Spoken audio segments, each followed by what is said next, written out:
और पाकिस्तान के पूर्व प्रधानमंत्री इमरान खान को लाहौर हाईकोर्ट से बड़ी राहत मिल चुकी है और इसके साथ ही उनकी गिरफ्तारी का मामला भी टल गया है।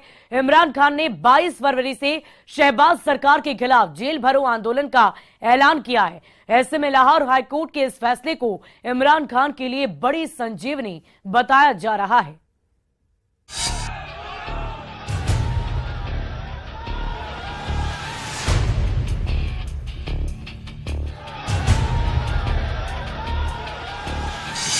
जेल भरो आंदोलन से पहले इमरान खान को पड़ी राहत।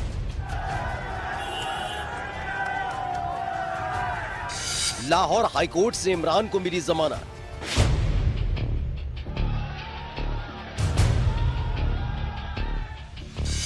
जेल जाते जाते बच गए इमरान। पाकिस्तान की सियासत में कुछ बड़ा होने वाला है। कल तक पाकिस्तान के पूर्व प्रधानमंत्री इमरान खान की गिरफ्तारी तय मानी जा रही थी, लेकिन जैसे ही लाहौर हाईकोर्ट से उन्हें जमानत मिली, उनकी गिरफ्तारी का मामला भी टल गया था। फिलहाल उनकी गिरफ्तारी पर 3 मार्च तक रोक लगा दी गई। इससे पहले इमरान की गिरफ्तारी के लिए पूरी प्लानिंग कर ली गई थी। FIA और पुलिस की टीम पूरी तरह से मुस्तैद थी, लेकिन लाहौर हाईकोर्ट के फैसले ने सभी प्लानिंग पर पानी फेर दिया और इमरान खान को संजीवनी मिल गई।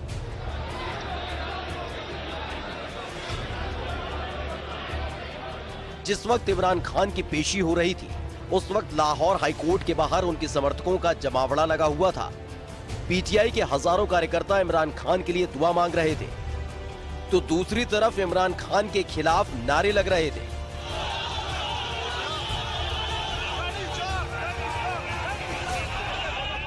लाहौर हाईकोर्ट के इस फैसले को शहबाज सरकार के लिए बड़ा झटका भी माना जा रहा है कि इमरान खान ने पाकिस्तान की कंगाली के बीच शहबाज सरकार के खिलाफ जेल भरो आंदोलन का ऐलान किया है, जिसकी शुरुआत कल यानी कि 22 फरवरी से होगी। इमरान खान के दावों के मुताबिक पहले ये आंदोलन लाहौर से शुरू होगा और फिर पूरे पाकिस्तान में उनकी पार्टी के कार्यकर्ता गिरफ्तारियां देंगे। जेल भरो आंदोलन को देखते ही शहबाज सरकार ने अभी तैयारी पूरी कर ली है। पूरे लाहौर में धारा 144 लगा दी गई। साथ ही 22 फरवरी से 1 मार्च तक किसी भी तरह की रैली और जलसे पर पूर्ण रूप से प्रतिबंध रहेगा। जेल भरो आंदोलन से निपटने के लिए शहबाज सरकार ने ब्लूप्रिंट भी तैयार किया है। इसके मुताबिक स्वैच्छिक गिरफ्तारी देने वाले PTI कार्यकर्ताओं को गिरफ्तार नहीं किया जाएगा। सिर्फ उन्हीं कार्यकर्ताओं की गिरफ्तारी की जाएगी जो कानून का उल्लंघन करेंगे। यानी पाकिस्तान की सियासत में 22 फरवरी का दिन बेहद अहम होने वाला है। उस दिन सड़क पर एक तरफ इमरान खान के कार्यकर्ता होंगे, तो दूसरी तरफ शहबाज शरीफ की पुलिस होगी। इमरान खान के इस आंदोलन पर सिर्फ पाकिस्तान ही नहीं, पूरी दुनिया की नजर टिकी हुई है। और पाकिस्तान ने चोरी से परमाणु बम बनाया और अब वहां चोर बाजार में नहीं, खुल्लम खुल्ला एटम बम बेचने की बात की जा रही है। पाकिस्तान दिवालिया हो चुका है और जैसे तैसे शहबाज सरकार का गुजारा हो रहा है। अब परमाणु बम बेचकर फंड जुटाने की नई नई तरकीब अपनाई जा रही है।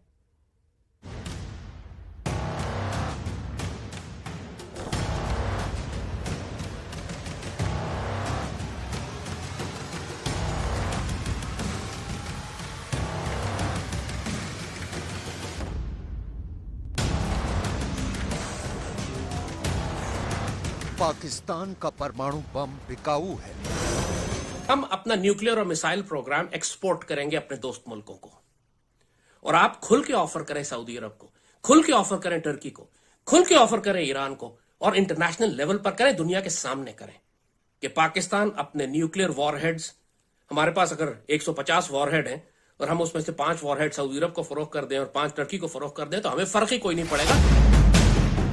कंगाल पाकिस्तान में एटम बम का बम्पर सेल लगा है।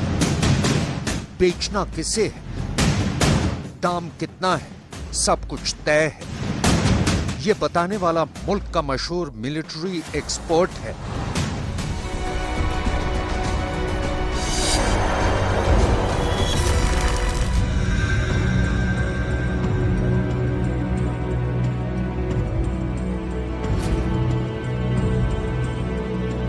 पाकिस्तान के परमाणु बाजार का रेट चार्ट आपको आगे दिखाएंगे।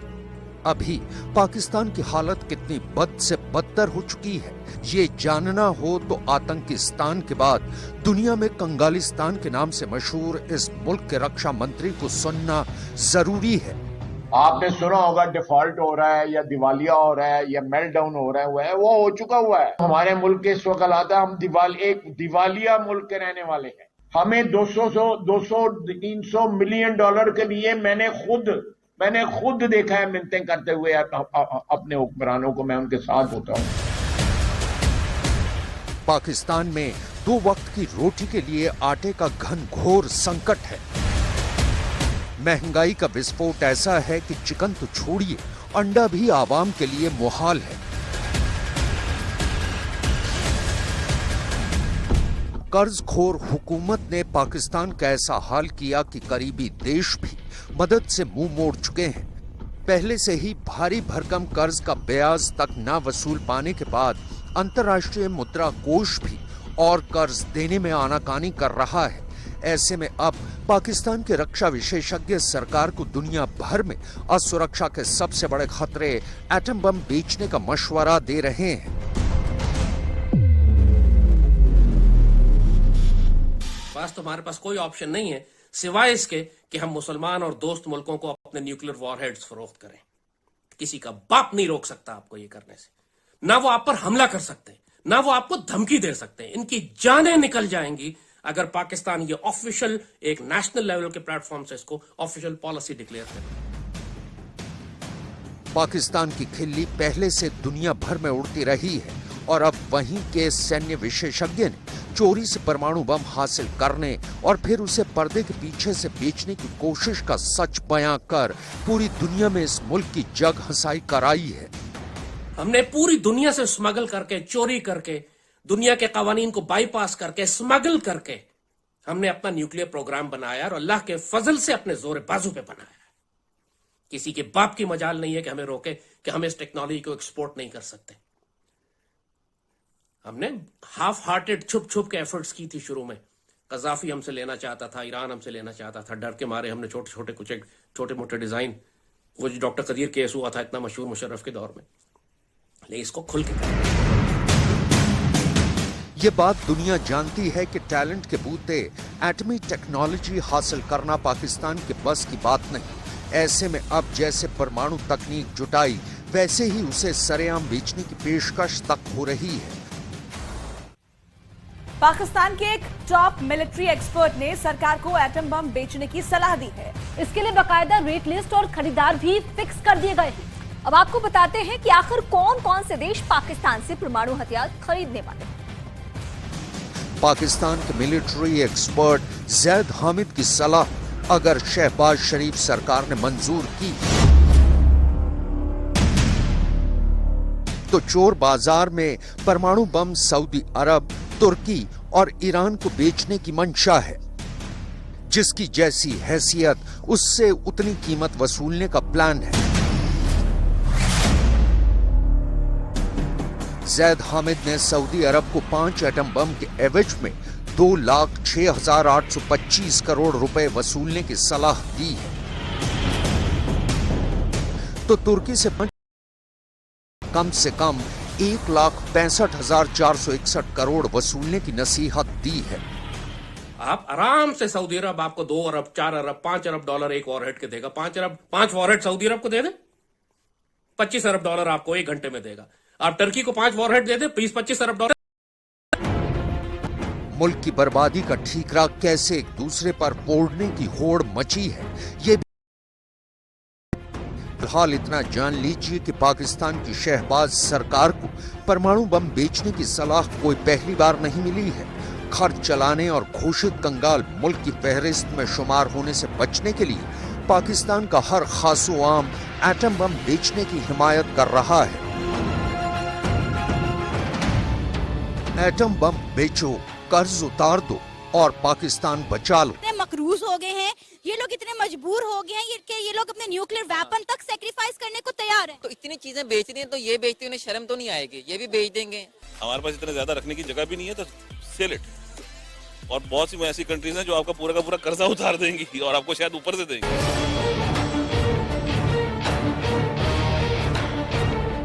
ये तो पाकिस्तान के लोगों की राय है। पाकिस्तान की पब्लिक कहती है आटा दो चाहे एटम बम बेच दो। लेकिन पाकिस्तान के नेता और पाकिस्तान के एक्सपर्ट्स भी ऐसी ही डरावनी बातों को दोहरा रहे हैं जो पूरी दुनिया के लिए बेहद खतरनाक है। आप देख लें IMF किताबें जो है वो भी हम बेचेंगे क्योंकि हमारे पास अब बेचने के लिए कोई और चीज नहीं है सिवाय एटम बम के। पाकिस्तान के प्रधानमंत्री कर्ज मांग कर शर्मिंदा हो चुके हैं और ऐसे शर्मिंदा हो चुके हैं कि पाकिस्तान के दोस्त भी पाकिस्तान से मुंह चुराने लगे हैं कि कहीं उनको कर्ज ना देना पड़े। इधर देखते हैं तो कर्जा, इधर देखते हैं तो कर्जा, उधर देखते हैं कर्जा, पीछे देखते हैं कर्जा। आज हम किसी दोस्त मुल्क में जाते हैं तो वो कहते हैं ये आए हैं मांगने के लिए। और ऐसे में पाकिस्तान की आवाम से बस एक ही आवाज उठ रही है, पाकिस्तान के अंदर एक ही चर्चा चल रही है कि एटम बम की मंडी लगा दो, मुल्क को बचा लो। और इसके लिए पाकिस्तान ने खतरनाक खेल भी शुरू कर दिया है। एक हालिया घटना से यह सवाल उठा है कि क्या पाकिस्तान ईरान को यूरेनियम बेचने की कोशिश कर रहा है।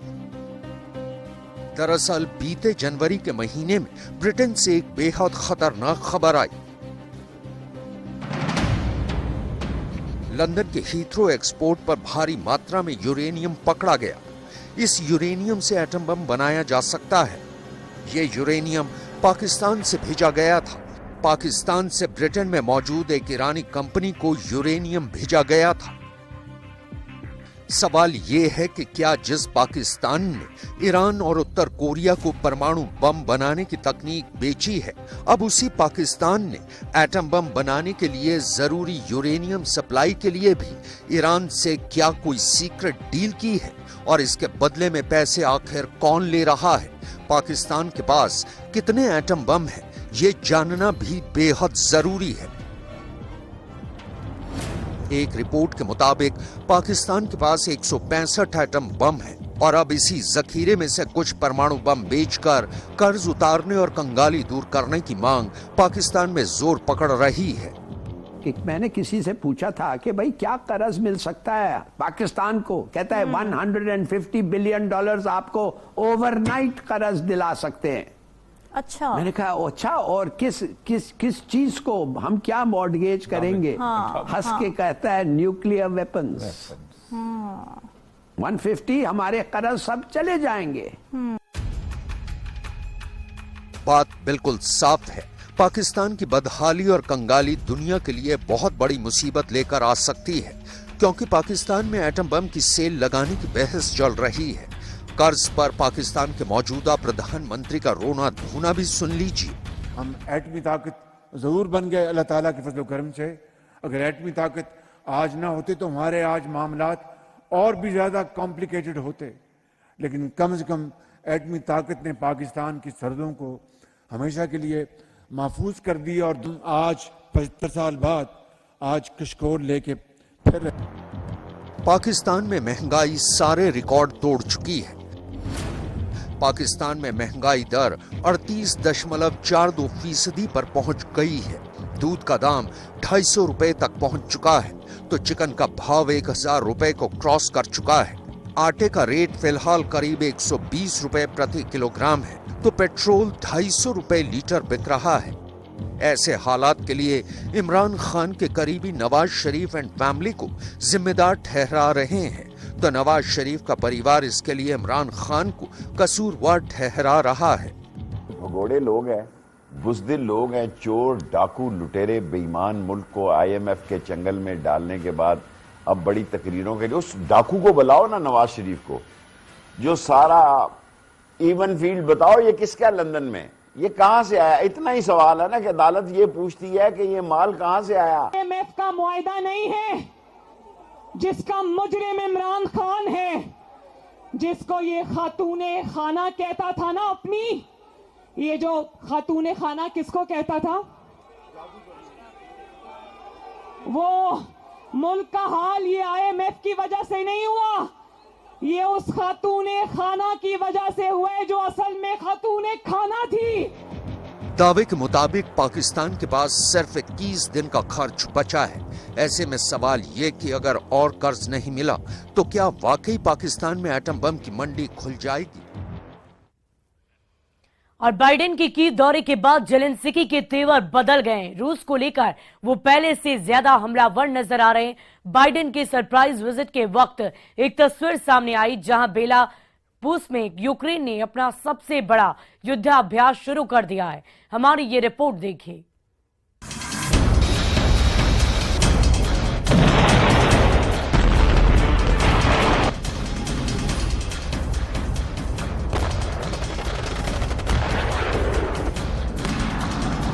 किसी वक्त सायरन बज सकता है, किसी वक्त गोले बरस सकते हैं। यहाँ पर कीव में किसी भी घर में, किसी भी जगह, कोई जगह सुरक्षित नहीं है।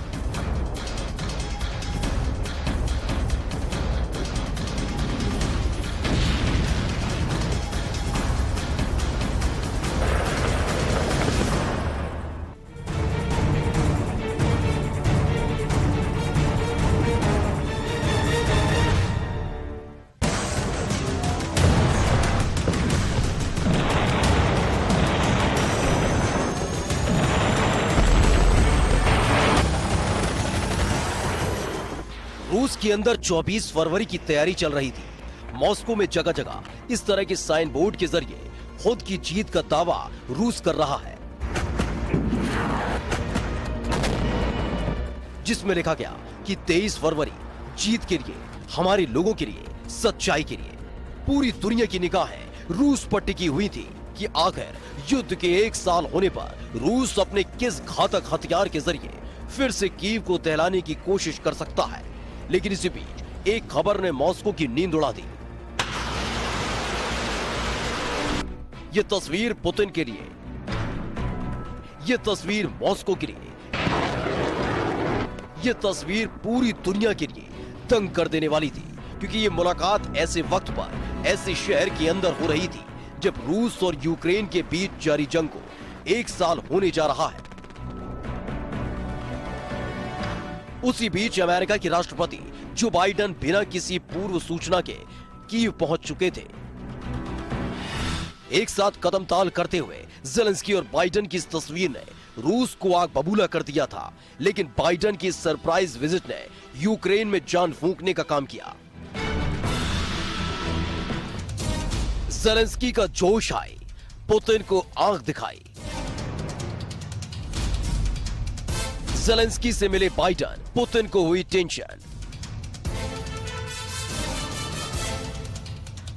बाइडेन जिस वक्त जेलेंस्की के साथ कीव में मुलाकात कर रहे थे, ठीक उसी वक्त जेलेंस्की की सेना अपनी ताकत के जरिए रूस को हद में रहने की हिदायत दे रही थी।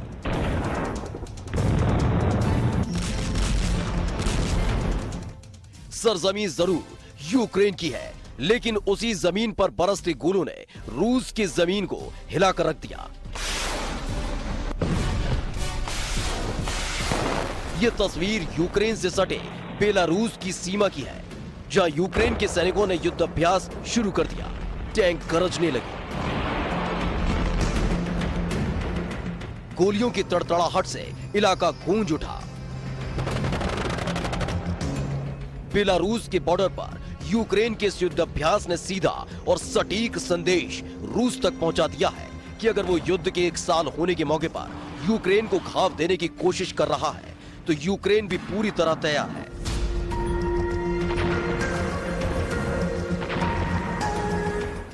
पिछले बरस जब पहली दफा रूस ने यूक्रेन पर हमला बोला था, तो बेलारूस के रास्ते ही यूक्रेन में सेंध लगाई गई थी, जिसके बाद बेलारूस भी कई बार यूक्रेन को धमकी देता रहा। लेकिन बाइडेन की मौजूदगी ने रूस के साथ साथ बेलारूस को भी झटका दे दिया है।